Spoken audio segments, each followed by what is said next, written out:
এই যুগ আমার নিজেরও বাচ্চারা আছে, আমি আমার বাচ্চাদের সহই বলতে চাই যে এই যুগের ছেলে মেয়েদের প্যাশনটা আসলে খুব বেশি স্ট্রং না। অনেকে মনে করছে যে আমি পারবো বা আমি গেলেই বোধহয় হয়ে যাবে, বা আমাদের সময় ছিল না যে অনেকে বলতো যে উনি অভিনয় করে, ওনার চেয়ে তো আমার চেহারা অনেক সুন্দর, কিন্তু সে জানে না যে চেহারা দিয়ে আসলে হয় না। বানানো শুরু করছে কারণ হচ্ছে ওই যে ও টাকা কামাচ্ছে, ও আলতু ফালতু কাজ ভিডিও বানিয়ে ওর ভিউজ বাড়িয়ে ফেলেছে।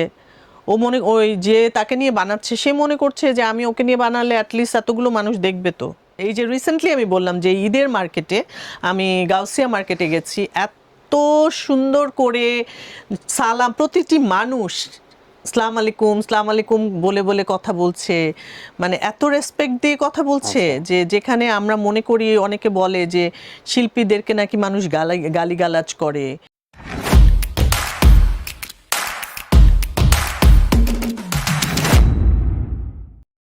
আমাদের প্ল্যাটফর্ম অনেকগুলো হয়েছে, প্রচুর চ্যানেল হয়েছে, ইভেন রিয়েলিটি শোর গ্ল্যামার বেড়েছে, কিন্তু সেই অর্থে এদিক সেদিক থেকে হয়তো তারকা উঠে আসছে, যাদের চেনা যায়, কাজও যায়, ওগুলো ফল করতেছে। এটার কারণ কি মনে হয় আপনার? খুবই ইন্ডিভিজুয়াল কিছু ছেলে মেয়ে বেড়ে আসছে, যাদের ব্যাকআপ নাই, যাদেরকে নার্সিং করা হয় নাই। এটা কিন্তু ট্রু, আপনি 10 বছরের হিসাব দেখেন, সেগুলো হয়েছে। লাস্ট মামবিন্দুদের ব্যাচটা খুব ভালো ছিল, এরপরে একেবারেই খুব বেশি আলোচনা না, এক দুজন ছাড়া। আসলে হয় কি, প্যাশনটা ভেতরে তো থাকতে হবে। আচ্ছা, নাকি ঠিকঠাক বাছাই হচ্ছে না, এরকম কি? বাছাই আপনি কিভাবে করবেন? ধরেন 10 জন এসছে, এখানে 10 জন এসছে, 10 জনের মধ্যে থেকে আপনাকে বাছাইটা করতে হবে। এর বাইরে থেকে তো আপনি বাছাই করে আনতে পারবেন না। আপনার যারা এলো, বা আমার কাছে মনে করেন 5টা কাজের অফার এসছে, আমার তো এখান থেকে চুজ করতে হবে, এর বাইরে থেকে আমি চুজ করতে পারবো না। সো হয় না যে এর মধ্যে থেকেই আমাকে ভালোটা পিক করতে হবে। তো 10 জনের মধ্যে মনে করেন প্যাশন আছে 2 জনের, তো আলটিমেটলি 2 জন টিকে যাবে, কিন্তু আমাকে তো চুজ করতে হবে 5 জনকে। রাইট, মানে ওই জায়গাটা আর তৈরি হচ্ছে না যে এর পরবর্তীতে আর ওই দায়িত্বটা। মানুষের ধৈর্য কমে গেছে, এবং আমার কাছে মনে হয় যে জেনারেশন ওয়াইজ এই যুগ আমার নিজেরও বাচ্চারা আছে, আমি আমার বাচ্চাদের সহই বলতে চাই যে এই যুগের ছেলে মেয়েদের প্যাশনটা আসলে খুব বেশি স্ট্রং না। না, অনেকেরই না। মানে যাদের স্ট্রং তারা পারছে, তারা কিন্তু ভালো কাজটা করতে পারছে, কিন্তু অনেকে মনে করছে যে আমি পারবো বা আমি গেলেই বোধহয় হয়ে যাবে, বা আমাদের সময় ছিল না যে অনেকে বলতো যে উনি অভিনয় করে, ওনার চেয়ে তো আমার চেহারা অনেক সুন্দর, কিন্তু সে জানে না যে চেহারা দিয়ে আসলে হয় না, এটা আসলে ভেতরে থাকা লাগে। কিন্তু তারপরে ধরেন যে টিকটক রিলসে আজে বাজে কন্টেন্ট তৈরি করে বাংলাদেশে মিডিয়ায় যে পরিমাণ সমাদৃত হয়, কারণ টাকা পাচ্ছে যে। না ঠিক আছে, ওর প্ল্যাটফর্মে টাকা পাচ্ছে, কিন্তু ওকে নিয়ে আবার আরেকজন হয়তো নাটক, ফিকশন, রিলস বানানো শুরু করছে কারণ হচ্ছে ওই যে ও টাকা কামাচ্ছে, ও আলতু ফালতু কাজ ভিডিও বানিয়ে ওর ভিউজ বাড়িয়ে ফেলেছে।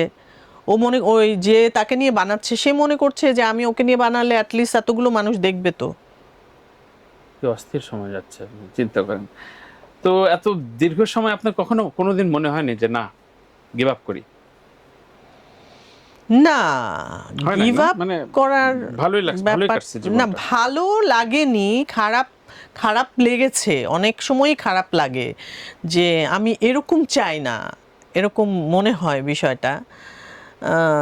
কিন্তু মনে হয় যে এটা তো আমার জায়গা, আমার জায়গাটাকে ছেড়ে আমি কোথায় যাব বা কেন যাব? আচ্ছা, আমার জায়গাটা আমি কেন ছেড়ে চলে যাব? কার উপর রাগ করে যাব আসলে? আর সবাই যদি চলে যায় তাহলে নষ্টদের হাতে দিয়ে যাওয়া তো বিষয়টা। তো বেটার আমরা ফাইট করি, আমরা তো ফাইটার। দারুণ। অবসর জিনিসটা কি আপনাদের সাথে যায়? মানে অবসর বা যে ছেড়ে দিলাম, রিটায়ারমেন্ট, এবং কেউ কেউ লাইভে ঘোষণা করেও রিটায়ারমেন্টে আসে। শিল্পীদের তো আসলে কোনো রিটায়ারমেন্ট বলে কিছু নাই, কারণ ক্যারেক্টার তো বয়সের পর বয়স, ক্যারেক্টার তো ডিফারেন্ট ক্যারেক্টার আসবে, সেই ধরনের ক্যারেক্টার করব। আপনি সেই সময় কখনো ঘোষণা করবেন না, হঠাৎ করে বলবেন না? না, মনে হয় না যে অনেক হয়েছে, আমি এখন কফি শপ নিয়ে থাকবো আর অভিনয় করবো। না, এটা ঘোষণা দেওয়ার কিছু নাই। আমার কাছে মনে হয় ঘোষণা দেয়, এটা দেয় হয়তো বা অনেকে, কিন্তু আমার কাছে মনে হয় ঘোষণা দেওয়ার কিছু নাই। যদি আমার কাজ করতে ভালো না লাগে, আমি হয়তো 2 মাস করলাম না বা 2 বছর করলাম না, আবার একটা খুব পছন্দসই কিছু আসলে তখন সেটা করলাম। ঘোষণা দেওয়ার তো কিছু নাই। ধরেন ঘোষণা দিলাম, তারপর আমার এত পছন্দের একটা কাজ আসলো, তখন হয় না যে আমি আমার কাছে তো আমি কেমন হয়ে গেলাম। অভিনয় জীবনে সার্থক মনে হয়েছে কোন পয়েন্টে, যে না আমার এই এত বছরের পরিশ্রম সার্থক? সার্থক যদি বলি, মানুষের ভালোবাসা। আমি জানি মানুষের ভালোবাসা, আরো স্পেসিফিক যদি শুনতে চাই, যে কোনো একটা ঘটনা, মোমেন্টাম মনে হয়েছে যে না আমার, আমি যে আগে যে অ্যাভিশনে কাজ জব করতাম, অভিনয় এসে আমি অনেক অনেক ভালো কাজ করছি, মানে একটা ভালো। না, আমার কাছে শুধুমাত্র মানুষের ভালোবাসাটার ক্ষেত্রে কেন মনে হয়, এই যে আপনি এর আগেও একটা এক্সাম্পল দিয়ে বলছিলেন যে সাইবার বুলিং বা অ্যাবিউজমেন্টের যে কথাটা বলছিলেন, যে সাইবার বুলিং করে, অনেক আজে বাজে কমেন্টস অনেক সময় আর্টিস্টদেরকে করে। আমার ক্ষেত্রে সেটা দেখি না, করে না। বা ধরেন পাবলিকলি যখন আমি যেহেতু অনেক ওপেনলি চলাফেরা করি, এর আগে একটা ডিসকাশনে বলছিলাম আমরা এত সুন্দর করে সালাম দিয়ে, এত সুন্দর করে কথা বলে, এত রেসপেক্টফুলি কথা বলে, লিটারেলি জানেন আমি মুগ্ধ হয়ে যাই। আমার কাছে মনে হয় যে এই সেক্টরে কাজ না করলে আসলে এই রেসপেক্টটা আমি পেতাম না। সো এইটা আমার কাছে অনেক বড় একটা ব্যাপার মনে হয়।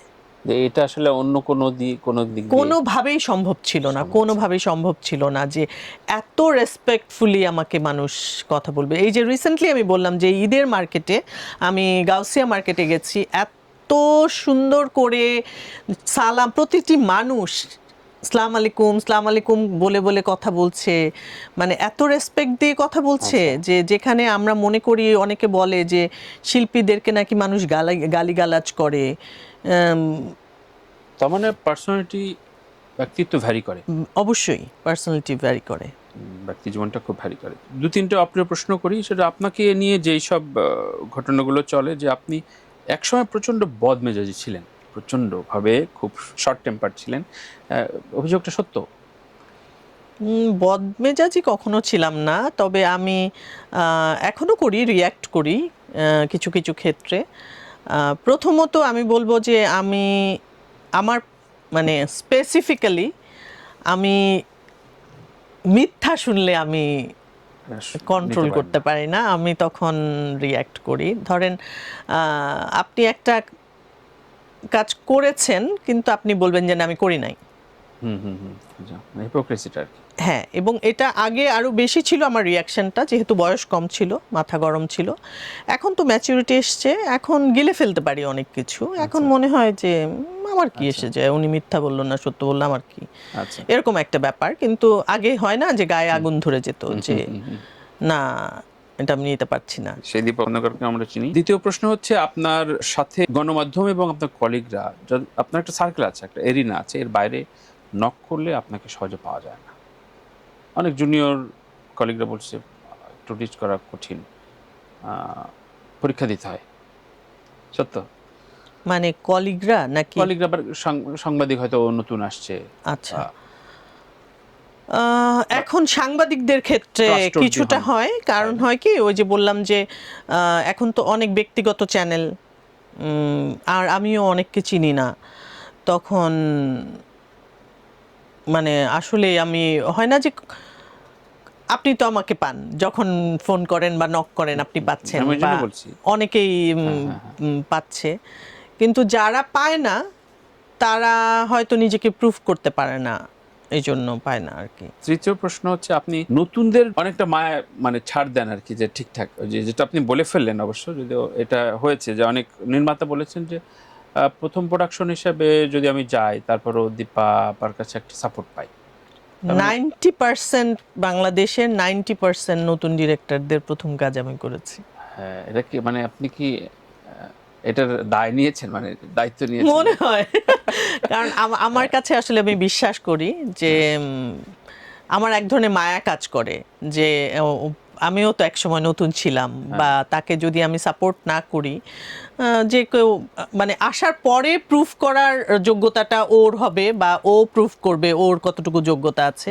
কিন্তু আমার পক্ষ থেকে যতটুকু সাপোর্ট দেয়ার যদি তুমি দিতে পারি কাউকে, তাতে যদি ওর বিন্দুমাত্র লাভ হয়, তাহলে কেন আমি দিব না? কিন্তু একটা রিস্ক ফ্যাক্টর কাজ করে না যে ও আমার আর রিস্কের কি আছে? না, ওই প্রোডাকশনটা আপনি তো আপনার জায়গায় দাঁড়িয়ে গেছেন, কিন্তু ওই প্রোডাকশনটা কেমন হবে, কতটুকু হবে, ঠিক আপনার প্রপার চিন্তাধারা হবে কিনা, এগুলো মনে হয় না, এগুলো আমার খুব বেশি মনে হয় না। কারণ আমার কাছে মনে হয় কি, যে আমার আসলে খুব নতুন করে খুব বেশি পাওয়া বা হারানোর কিছু নাই। আমাকে একটা খারাপ কাজ, খারাপ প্রোডাকশনে যদি আমি কাজ করি, কতটুকু আর গালি দিবে মানুষ আমাকে? আমাকে মানুষ বলবে যে উনি এই কাজটা কেন করলো, এরকম বলবে আর কি।